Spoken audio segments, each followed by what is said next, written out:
السلام عليكم ورحمة الله وبركاته. الحمد لله رب العالمين، والصلاة والسلام على سيد المرسلين نبينا محمد وعلى آله وصحبه أجمعين. أما بعد.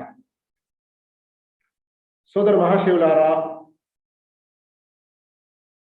ప్రియ విద్యార్థులారా, విద్యార్థినులారా, గత వారం మనం హజ్ యొక్క విధానం ఏదైతే మొదలు పెట్టామో మినాలో వచ్చి ఆగాము. మనం ఎక్కడ వచ్చి ఆగామండి? గుర్తుందా? మినాలోకి వచ్చి ఆగాము. ఇక ఆ తర్వాత 9వ తారీఖు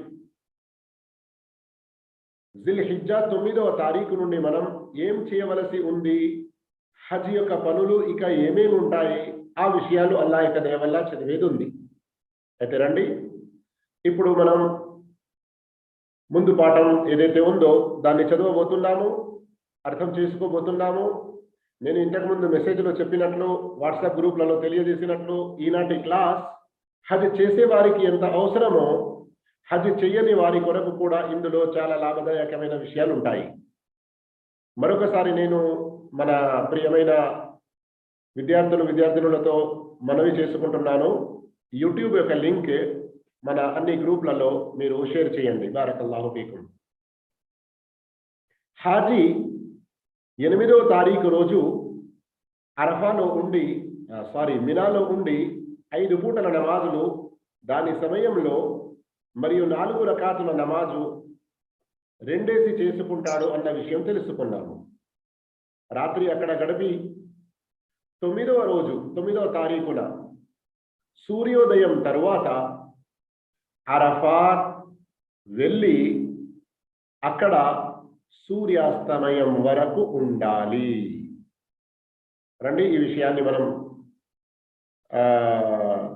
చూసుకుంటూ చదివి అర్థం చేసుకునే ప్రయత్నం చేస్తే ఇన్షా అల్లాహ్ యొక్క దయ వల్ల మరింత మనకు లాభదాయకంగా ఉంటుందని ఆశిస్తున్నాను. అరఫాకు సంబంధించి కొన్ని విషయాలు అల్లాహ్ యొక్క దయతో హజ్ చేసే వారికి, హజ్ చేయని వారికి అరఫా గురించి కొన్ని లాభదాయకమైన విషయాలు కూడా ఈరోజు మనం తెలుసుకుందాము. 9వ రోజు అరఫా రోజు. 9వ రోజు అరఫా రోజు. ఇక్కడ హెడ్డింగ్ మీరు చూస్తున్నారు. ముందు ఈ హెడ్డింగ్ గురించి ఒక విషయం మనం తెలుసుకుందాము. దీన్ని మీరు చాలా శ్రద్ధగా అర్థం చేసుకున్నారంటే ఈ రోజుల్లో కొందరు కొన్ని తప్పుడు ప్రచారాలు ఏవైతే చేస్తున్నారో వాటి నుండి దూరం ఉండి వాస్తవం ఏమిటో అర్థం చేసుకోవడానికి మీకు సులభతరం అవుతుంది. అదేమిటంటే, మన ప్రవక్త ముహమ్మద్ సల్లల్లాహు అలైహి వసల్లం ప్రవక్తగా ప్రభవింపక ముందు, ప్రవక్తగా రాకముందు నుండి హజ్ ఉంది. ఇబ్రాహీం అలైహిస్సలాం చరిత్రలో మీరు విన్నారు ఎన్నో సందర్భాల్లో, వఅజ్జిన్ ఫిన్నాసి బిల్ హజ్. ఇబ్రాహీం అలైహిస్సలాంకు చెప్పడం జరిగింది హజ్ గురించి మీరు ఎలా చేయండి అని. అయితే హజ్లో నేను ఇంతకుముందు కూడా చెప్పాను, అసలైన హజ్ అనేది 8వ తారీఖు నుండి మొదలవుతుంది. 8వ తారీఖును యౌము తర్వియా అని అంటారు. ఏమంటారు అరబీలో? యౌము తర్వియా. 9వ జిల్హిజ్జాను యౌము నహర్ అంటారు. యౌము అరఫా అంటారు. 8వ తారీఖు యౌము తర్వియా, 9వ జిల్హిజ్జా 9వ తారీఖు యౌము అరఫా, 10వ తారీఖును యౌము నహర్ అని అంటారు. 10వ తారీఖును యౌము నహర్. నహర్ అంటే జిబహ చేయడం, జంతు బలి ఇవ్వడం. ఆ తర్వాత 11, 12, 13 ఈ 3 రోజులను అయ్యాముల్ కర్ లేదా యౌముల్ కర్. కర్ అంటే ఉండిపోవడం, ఒక చోట నివసించడం, ఒక చోట స్థిరంగా ఉండిపోవడం. ఇక ఇక్కడ మీరు విషయాన్ని గమనించండి. 8, 9, 10 ఈ 3 రోజులకు వేరు వేరు పేర్లున్నాయి. యౌము తర్వియా, యౌము అరఫా, యౌమున్ నహర్, ఆ తర్వాత రోజులను యౌముల్ ఖర్ అని కూడా అంటారు, అయ్యాముల్ ఖర్ అంటారు. మరొక పేరు ఉంది అయ్యాముత్ తష్రీక్ అని. అయ్యాముత్ తష్రీక్. ఈ అరబీ పేర్ల యొక్క భావం, వాటికి ఆ పేర్లు ఎందుకు పడ్డాయి, వాటి వివరణలో పోతే మరీ విషయం చాలా పొడుగు అవుతుంది. అసలు టాపిక్ నుండి మనం దూరం అవుతాము. కానీ ఈ కనీసం ఇంతటి వివరణ ఎందుకు ఇచ్చాను మీకు? ఈ చిన్నపాటి వివరణ నేను మీకు ఎందుకు ఇచ్చానంటే, ఈ రోజుల్లో కొందరు ఒక తప్పుడు ప్రచారం చేస్తున్నారు. ఏంటి అది? అరఫా ఉపవాసం ఏదైతే ఉందో, కొందరు ఒక తప్పుడు ప్రచారం చేస్తున్నారు. ఎప్పుడైతే హాజీలు అరఫాత్ మైదానంలో ఉంటారో 9వ తారీఖు రోజున, యౌము అరఫా రోజున, ప్రపంచవాసులందరూ కూడా ఎవరైతే హజ్ చేయడం లేదో వారు అదే సందర్భంలో ఉపవాసం ఉండాలి. ఏ ఉపవాసం? అరఫా ఉపవాసం అని. ఇది తప్పుడు విషయం. ప్రపంచవాసులందరూ కూడా వారి వద్ద ఈదుల్ అద్హా, బక్రీద్ పండుగ ఏ రోజు జరుగుతుందో ఆ రోజు కంటే ఒక రోజు ముందు ఉపవాసం ఉండాలి. అది వారి కొరకు సౌము యౌమి అరఫా, అరఫా యొక్క ఉపవాసం అవుతుంది. అరఫా రోజున ఉపవాసం విషయం వేరు, అరఫాత్లో హాజీలు ఉండడం వేరు. ఇక్కడ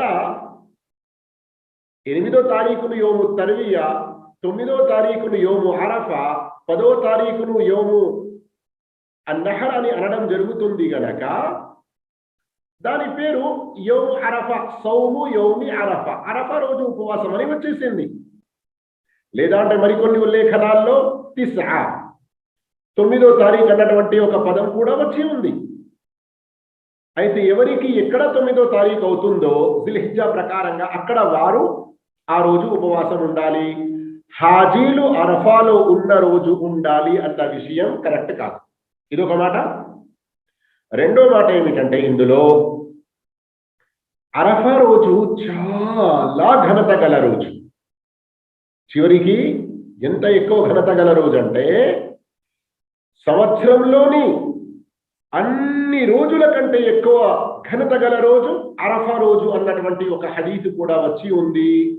ఎందుకంటే ఆ రోజు ఎంత పెద్ద సంఖ్యలో అల్లాహు తఆలా నరక వాసులను నరకం నుండి విముక్తి కలిగిస్తాడో అంత గొప్పగా, అంత ఎక్కువ సంఖ్యలో వేరే ఏ రోజుల్లో కూడా అంత ఎక్కువ సంఖ్యలో నరకవాసులను విడుదల చేయడం జరగదు. అంతేకాదు, సహీహు తర్గీబ్లోని హదీస్, ఆ రోజు అల్లాహు తఆలా తన దాసులకు చాలా దగ్గరికి వస్తాడు. అది ఏ రీతిలో? ఆ వివరణ, ఆ రూపం, దాని యొక్క వివరణ మనకు తెలియదు, కానీ హదీసులో ఉంది, మనం అలాగే నమ్మాలి. అంతేకాదు, ముస్లిం షరీఫ్లోని హదీస్లో ఉంది, ఆ రోజు అల్లాహు తఆలా దైవదూతలతో అంటాడు, నా ఈ దాసులు ఏం కోరుతున్నారు? ప్రత్యేకంగా హజ్ చేయువారు కూడా వినండి, హజ్ చెయ్యని వారు కూడా వినండి. అల్లాహు తఆలా దైవదూతలతో అంటాడు, ఈ రోజు నా ఈ దాసులు ఏం కోరుతున్నారు? అల్లాహకు తెలుసు, కానీ దైవదూతలను సాక్షిగా ఉంచి అల్లాహ్ రబ్బుల్ ఆలమీన్ ఈ మాట చెబుతాడు. అయితే దైవదూతలు అంటారు, ఓ అల్లాహ్, నీ దాసులు నీ యొక్క సంతృప్తి, నీ యొక్క స్వర్గం, నీ యొక్క ప్రసన్నత కోరుతున్నారు.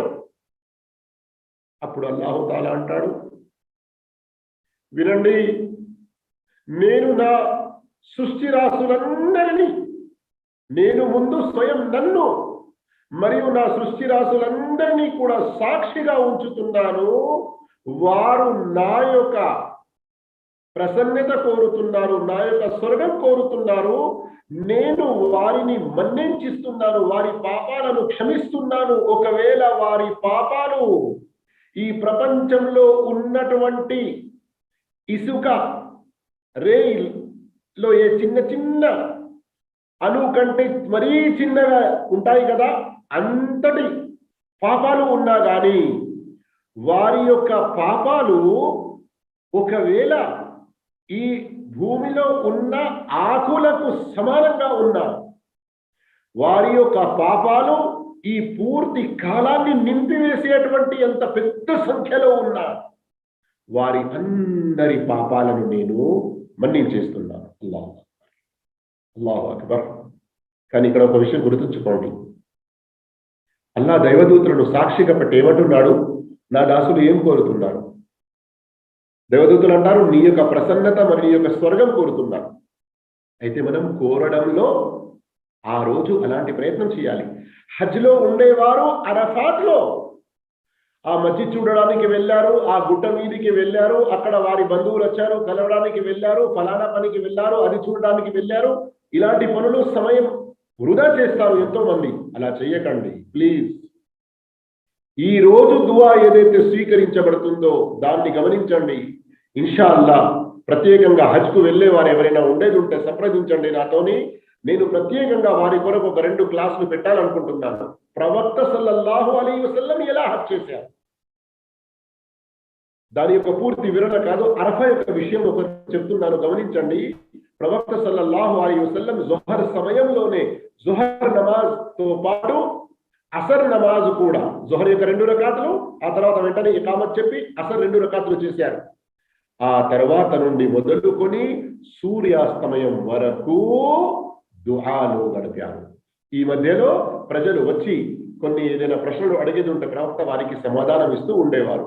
ఆ మధ్యలో ప్రవక్త సల్లల్లాహు అలైహి వసల్లం ఎంతోసేపు చేతులు ఎత్తి కూడా దుఆ చేశారు. ఈ మధ్యలో ఒకసారి ప్రవక్త ఒంటెపై ఉన్నారు, చేతులు ఎత్తి దుఆ చేస్తున్నారు. ఆ సమయంలో ఒంటెను నడపడానికి ఒక కట్టె ఉపయోగిస్తారు కదా, అది కింద పడిపోతే ప్రవక్త సల్లల్లాహు అలైహి వసల్లం ఒక చేతితో తీసుకున్నారు, మరొక చేతిని అలాగే దుఆలో పెట్టారు. సోదర మహాశివులారా, ఇది హజ్ చేసేవారు. ఇక ఎవరైతే హజ్ చేయడం లేదో వారు తమ వద్ద 9వ తారీఖు నాడు అరఫా ఉపవాసం కూడా ఉండాలి.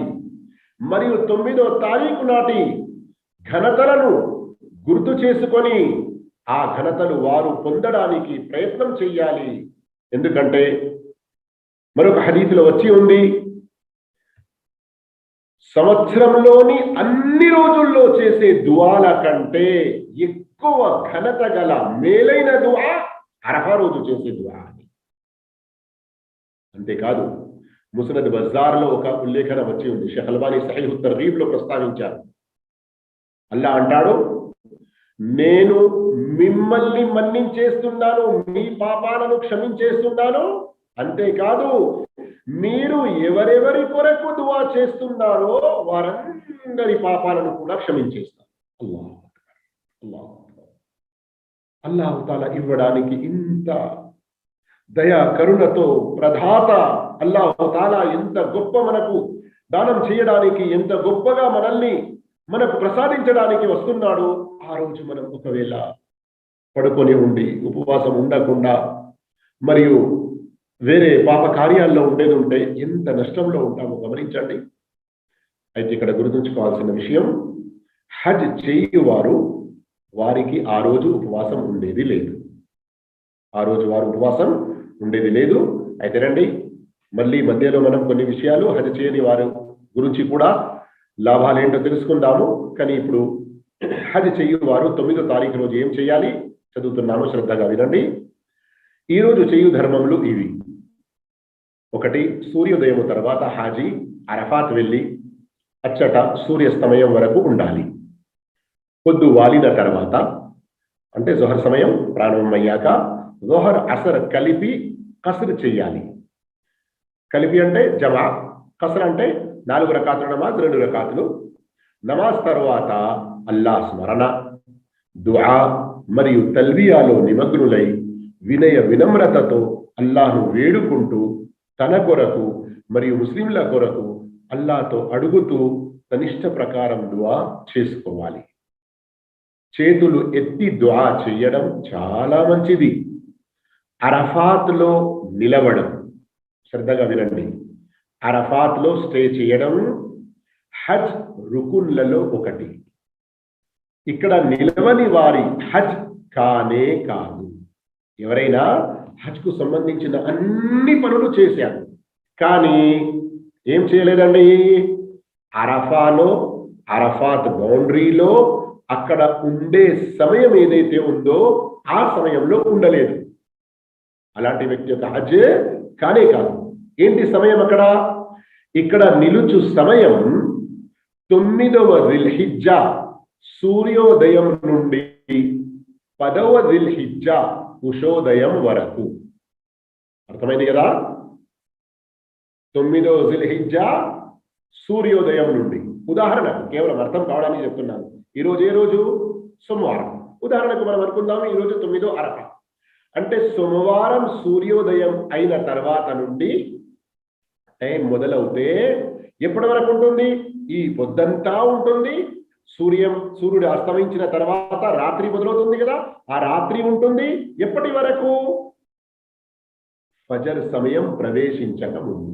దానిని ఉషోదయం అంటారు. ఈ పొద్దంతా ఏముంది? 9వ తారీఖు.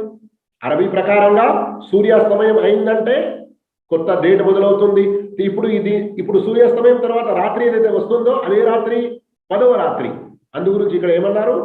9వ జిల్హిజ్జా సూర్యోదయం నుండి 10వ జిల్హిజ్జా ఉషోదయం వరకు. అర్థమైంది కదా? మనం ఒక ఉదాహరణ తీసుకుందాము. ఈరోజు సోమవారం, ఈరోజు అరఫా రోజు అనుకుంటే సోమవారం సూర్యోదయం అయిన తర్వాత నుండి అరఫాలో నిలిచే సమయం మొదలవుతుంది. ఎప్పటి వరకు ఉంటుంది ఈ సమయం?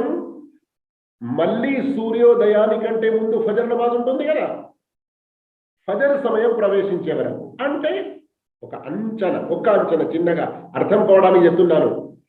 22 గంటలు సుమారు, ఇంచుమించు కొన్ని నిమిషాలు తక్కువ.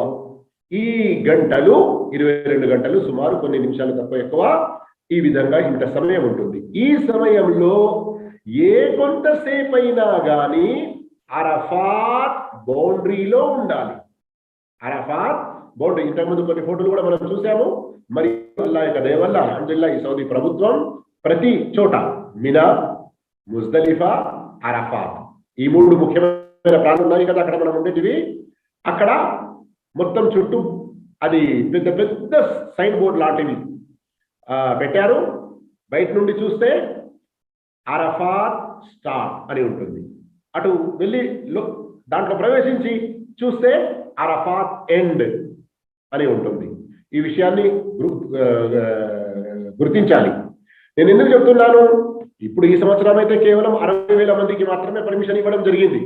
ఇంతకుముందు 20 లక్షల కంటే పైగా ఒక సందర్భంలో హజ్ చేసేవారు. సామాన్యంగా ఏమవుతుంది, అక్కడ టెంట్లలో ఉండాలి. అయితే కొందరు చెట్ల కింద మంచి నీడ ఉంటుంది అని, ఏదైనా బ్రిడ్జ్ లాంటివి ఉంటాయి. అక్కడ ఒకటి వాదియ నమిరా అని కూడా ఉంది, ఒక చిన్న వాగు లాంటిది. సర్వసామాన్యంగా ఎండాకాలంలో నీళ్లు ఉండవు. అయితే ఎన్నో రోడ్లు ఉన్నాయి కనుక బ్రిడ్జ్ గా ఉంటుంది. ఆ బ్రిడ్జ్ కింద చాలా చల్లగా గాలి వస్తూ ఉంటుంది. కొందరు ఆ చల్లటి ప్రాంతాన్ని, చల్లదనాన్ని పొందే ఉద్దేశంతో అక్కడికి వెళ్ళి ఉంటారు. వాటిలో కొన్ని ప్రాంతాలు అరఫాత్ బౌండరీకి బయట ఉంటాయి. హజ్ చేసేవారు ఈ విషయాన్ని గ్రహించాలి. మరియు హజ్ చేసేవారు అరఫాత్ బౌండరీలో ఉండేటువంటి ప్రయత్నం చేయాలి. ఇచ్చట నిలుచు సమయం 9వ జిల్హిజ్జా సూర్యోదయం నుండి 10వ జిల్హిజ్జా ఉషోదయం వరకు. ఎవరైతే ఈ పగలు మరియు రాత్రిలో ఏ కొంత సమయం నిలిచినా వారి హజ్ సరి అగును. హాజీ అరఫాత్ హద్దు లోపల ఉండుట తప్పనిసరి. ఆ రోజున హద్దు లోపల ఉండకుండా బయట ఉన్న వారి హజ్ నెరవేరదు. మాట వచ్చింది కనుక చెప్తున్నాను. ఈ హద్దులు ప్రవక్త సల్లల్లాహు అలైహి వసల్లం నియమించినవి, ఎవరు మనుషులు తర్వాత కాలాల్లో పెట్టుకున్నవి కావు. రెండో విషయం, అరఫా రోజు ఖచ్చితంగా సూర్యాస్తమయం అయిన పిదప అరఫాత్ నుండి ముజ్దలిఫా వైపునకు పూర్తి శాంతి మర్యాదతో ఘనమైన శబ్దంతో తల్బియా చదువుతూ వెళ్ళాలి. ఇక్కడ గుర్తుంచుకోండి, సూర్యాస్తమయం అయిన వెంటనే, అంటే అదే నేను చెప్తూ ఉంటాను, ధర్మం అన్నది మనకు ఏది మంచి కనిపించిందో అది చేయడం కాదు. ధర్మం అంటే అల్లాహు తఆలా చెప్పినది, అల్లా యొక్క ఆరాధన ఉద్దేశంతో ప్రవక్త సల్లల్లాహు అలైహి వసల్లం తెలిపినది చేయడం, ప్రవక్త సల్లల్లాహు అలైహి వసల్లం విధానంలో, ప్రవక్త సల్లల్లాహు అలైహి వసల్లం యొక్క పద్ధతిలో చేయడమే ధర్మం. అయితే సోదర మహాశివులారా, ఈ మాట ఎందుకు చెప్తున్నాను గమనించండి. సహీ బుఖారీ, అబూ దావూద్ లాంటి హదీసుల్లో సర్వసామాన్యంగా ఏముంది?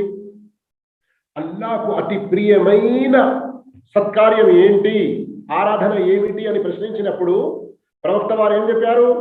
నమాజును దాని తొలి సమయంలో చేయడం అని. నమాజ్ దాని తొలి సమయంలో చేయడం. కానీ అరఫా రోజు మగ్రిబ్ నమాజ్ ఎప్పుడు చేయాలి, ఎక్కడ చేయాలి? సూర్యాస్తమయం అయ్యే వరకు అరఫాలో ఉండాలి. సూర్యాస్తమయం అయిన వెంటనే అక్కడ మగ్రిబ్ చేయకూడదు. అక్కడ ప్రవక్త వారి సున్నత్ అదే. ఆ రోజు ఏంటి? అక్కడ నమాజు చేయకుండా అక్కడి నుండి బయలుదేరి ముజ్దలిఫాలో వెళ్ళి అక్కడ నమాజు చేయాలి. అర్థమవుతుందా?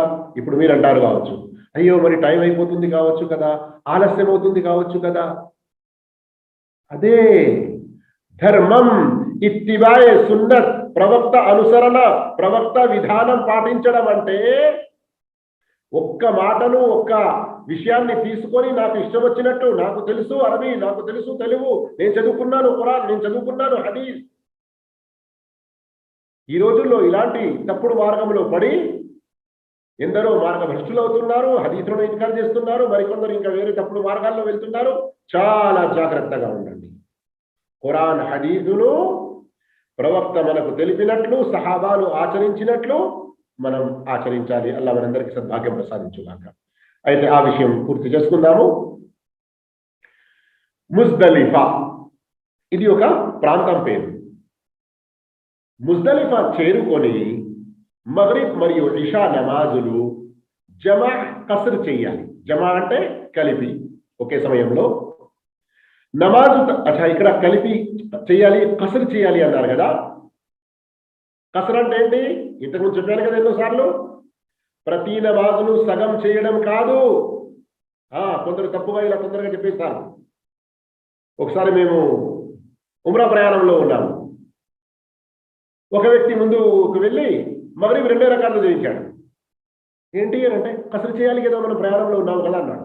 అస్తగ్ఫిరుల్లాహ్, నిలబడు తొందరగా, ఇంకొక రకాత్ చేసి సజద్ చేయి.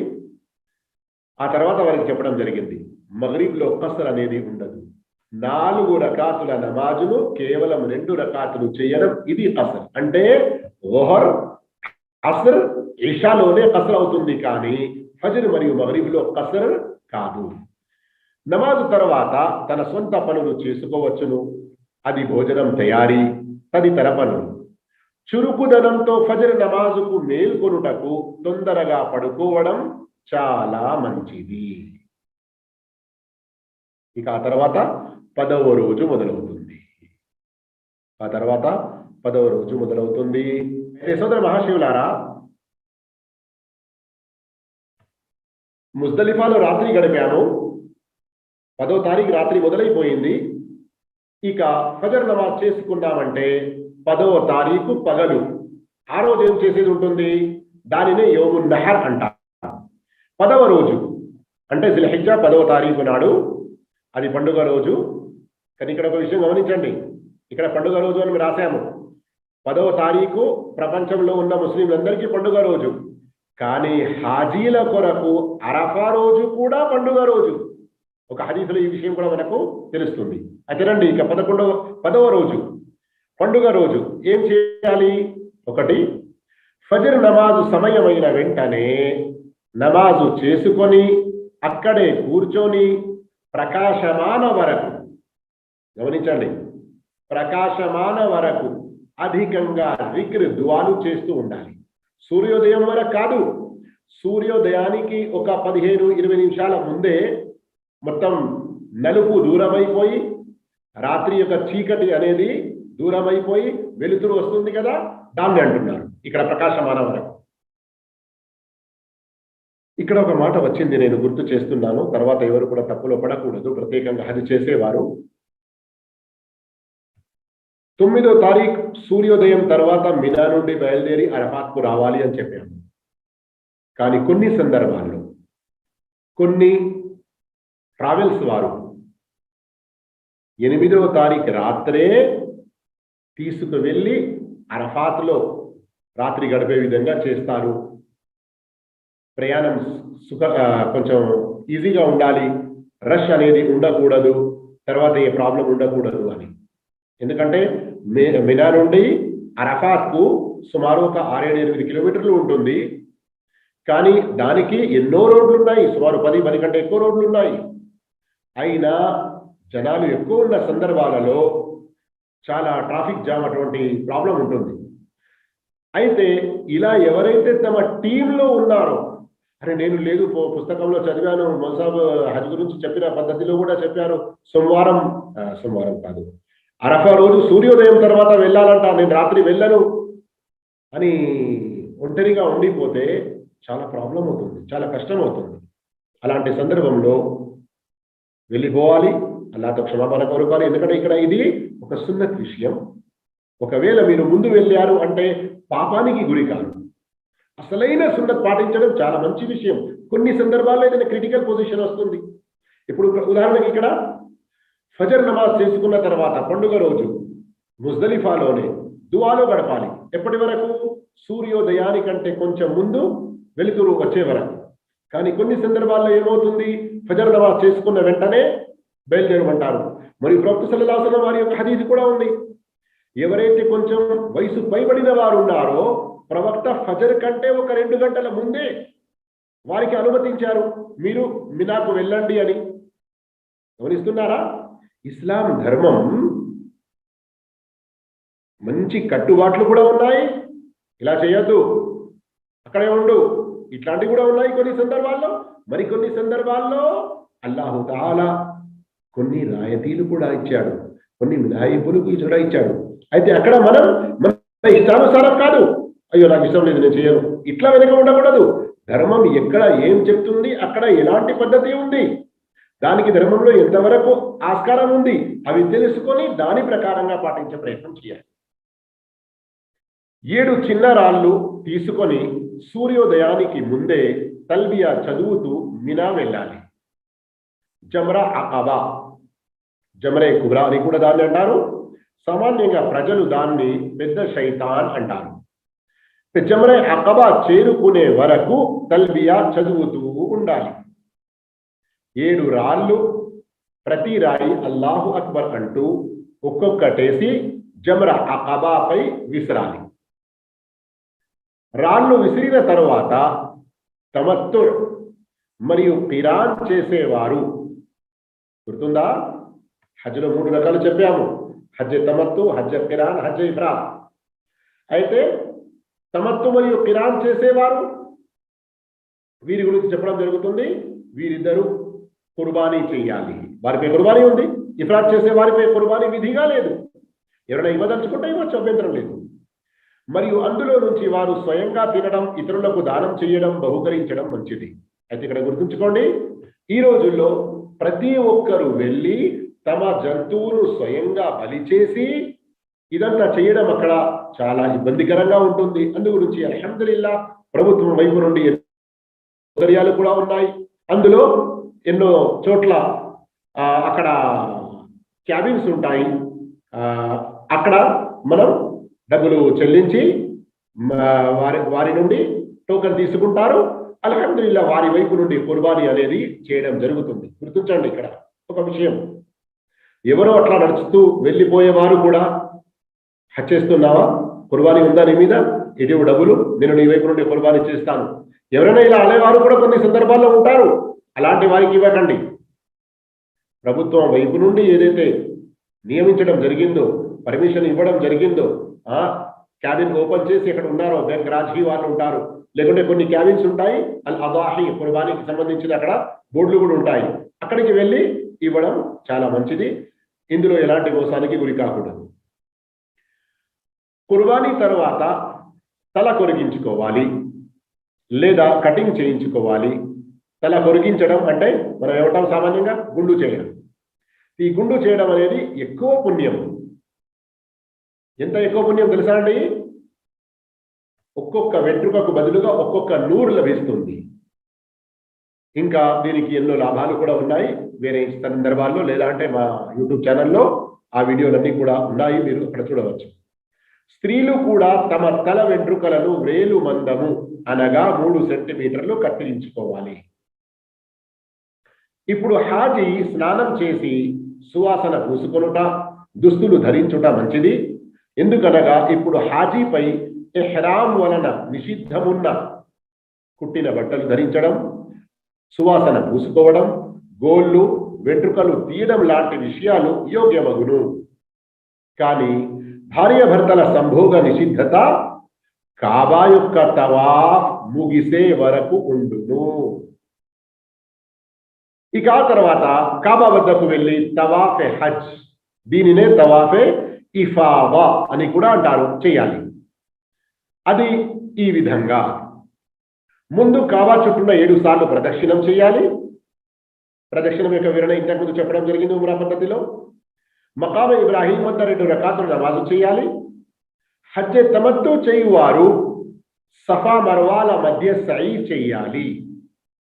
కానీ కిరాన్ లేదా ఇఫ్రాద్ హజ్ చేయువారు తొలి తవాఫ్తో ముందు వచ్చిన వెంటనే మక్కాలో తవాఫ్తో సై చేసి ఉంటే మళ్ళీ ఇప్పుడు సై చేయవలసిన అవసరం లేదు. అదే హజ్ యొక్క సై అగును. ఒకవేళ అప్పుడు సై చేయకున్నట్లయితే ఇప్పుడు తప్పకుండా సై చేయాలి. సై తర్వాత ఇహ్రాం నిషిద్ధతలన్నీ ముగిస్తాయి, భార్య భర్తల మధ్య నిషిద్ధత కూడా. ఇక ఆ తర్వాత హాజీ 11, 12 ఈ రాత్రుల గురించి ఏదైతే ఉందో ఆ వివరాలు ఇన్షాల్లా మనం వచ్చే పాఠంలో చదివే ప్రయత్నం చేద్దాము. అల్లాహ్ తాలా విన్న విషయాలను అర్థం చేసుకొని హజ్ చేసేవారికి చేయని వారికి ప్రతి ఒక్కరి గురించి ఏ బోధనలు అయితే మనం తెలుసుకున్నామో అర్థం చేసుకొని ఆ సందర్భాల్లో ఆచరించే భాగ్యం ప్రసాదించుగాక.